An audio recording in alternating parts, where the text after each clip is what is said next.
Hi friends, welcome back to Jaya's recipes.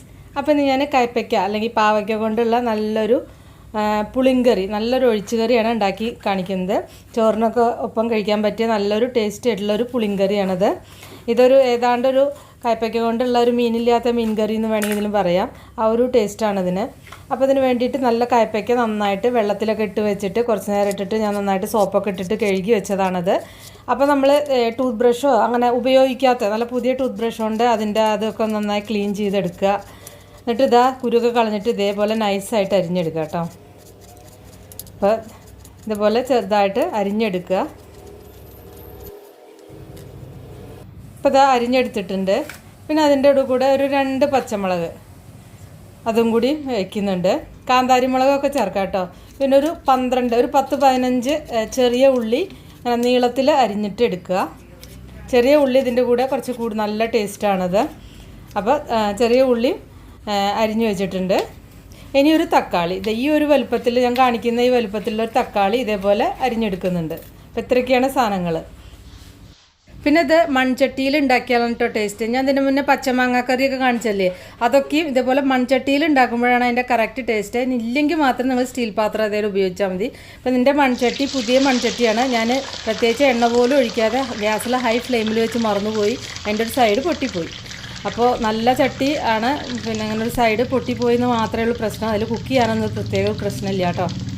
പിന്നെ അതിലേക്ക് വേണ്ടിയിട്ട് ഞാൻ വെളിച്ചെണ്ണ ചൂടാക്കി അതിലേക്ക് ചെറിയ ഉള്ളിയും പിന്നെ കയ്പയ്ക്ക അരിഞ്ഞതും ചേർത്തു. വെളിച്ചെണ്ണ തന്നെ വേണം കേട്ടോ, അപ്പോഴാണ് ടേസ്റ്റ് കിട്ടുള്ളൂ.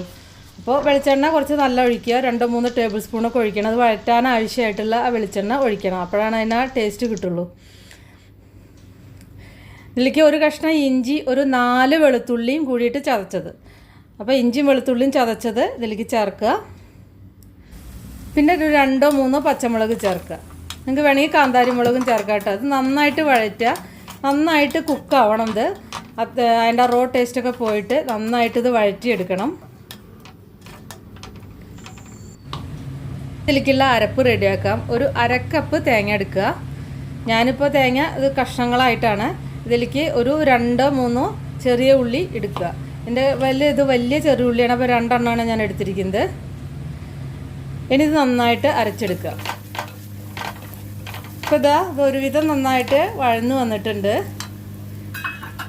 ഇപ്പോൾ ഒരുവിധം നന്നായിട്ട് ഇത് കുക്കാവണം. ഇതിലേക്ക് മഞ്ഞൾപ്പൊടി, ഒരു 1/2 ടീസ്പൂൺ മഞ്ഞൾപ്പൊടി ചേർക്കുക. പിന്നെ ഇതിലേക്ക് മല്ലിപ്പൊടി, ഒരു 1/4 ടീസ്പൂൺ മല്ലിപ്പൊടി കേട്ടോ. ഒരു 1/4 ടീസ്പൂൺ മല്ലിപ്പൊടി. പിന്നെ എരിവിന് ആവശ്യമായിട്ടുള്ള മുളക് പൊടി ചേർക്കുക. 1 ടീസ്പൂൺ മുളക് പൊടി എന്തായാലും ചേർത്തോളൂ.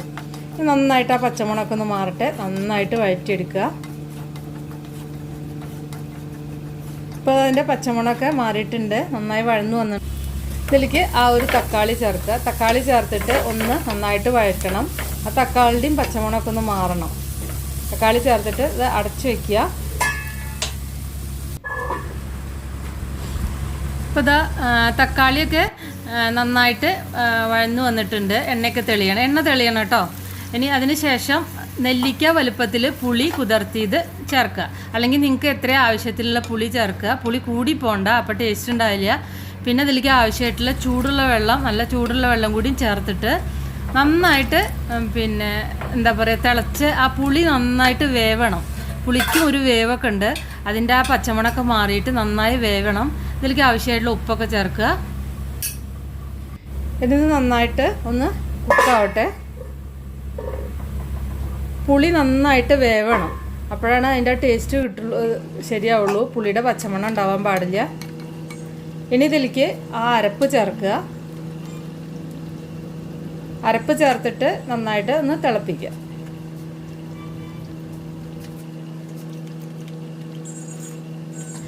നമുക്ക് ആവശ്യത്തിനുള്ള ചൂടുള്ള വെള്ളം ഒഴിച്ചിട്ട് ഗ്രേവി അഡ്ജസ്റ്റ് ചെയ്യുക. ഇത് വല്ലാതെ ഇങ്ങനെ ലൂസായിരിക്കില്ല, കുറച്ച് തിക്കായിട്ടാണ് ഇതിന് ടേസ്റ്റ് ഉണ്ടാവുക. കുറച്ചും കൂടി ആവശ്യത്തിന് ഉപ്പൊക്കെ ചേർക്കുക. പിന്നെ കുറേ പേര് എൻ്റെ അടുത്ത് ചോദിച്ചായിരുന്നു ഈ സോൾട്ടിൻ്റെ കളർ എന്താ എങ്ങനെയെന്ന്.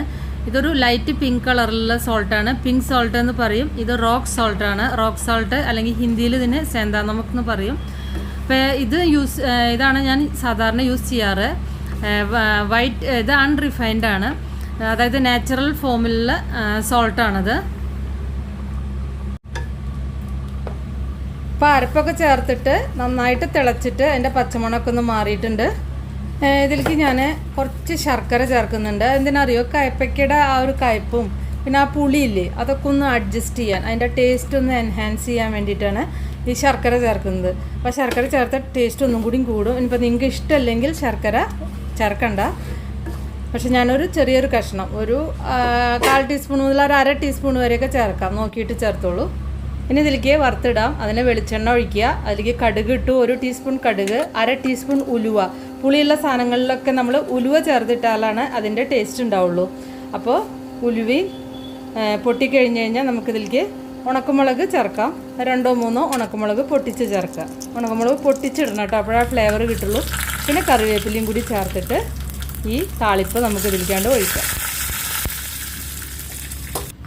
അതാ നമ്മുടെ കിടിലൻ കറി റെഡിയായി. അപ്പം നമ്മളെപ്പോഴും താളിച്ചൊഴിക്കുമ്പോൾ ആ പാനിലേക്ക് നമ്മൾ ആ കറി ഒന്ന് ഒഴിച്ചിട്ട് ഇങ്ങനെ ഒഴിക്കുമ്പോൾ ആ കറിക്ക് കുറച്ചും കൂടി ടേസ്റ്റൊക്കെ കൂടും. അത് ഏത് കറി ഉണ്ടാക്കുമ്പോഴും അങ്ങനെ ചെയ്താൽ നല്ലതാണ്.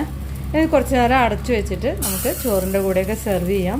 അപ്പോൾ നിങ്ങൾ ഉണ്ടാക്കി നോക്കി നിങ്ങളുടെ ഫീഡ്ബാക്കൊക്കെ അറിയിക്കുക.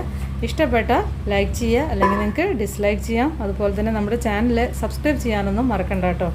ജയാസ് റെസിപ്പീസ് ഫേസ്ബുക്ക് പേജ് ഉണ്ട്, അതൊന്ന് ലൈക്ക് ചെയ്യാനും ഫോളോ ചെയ്യാനൊന്നും മറക്കണ്ട. അപ്പോൾ ഇനി നമുക്ക് വേറെ ഈസി റെസിപ്പി വീണ്ടും കാണാം. Thank you.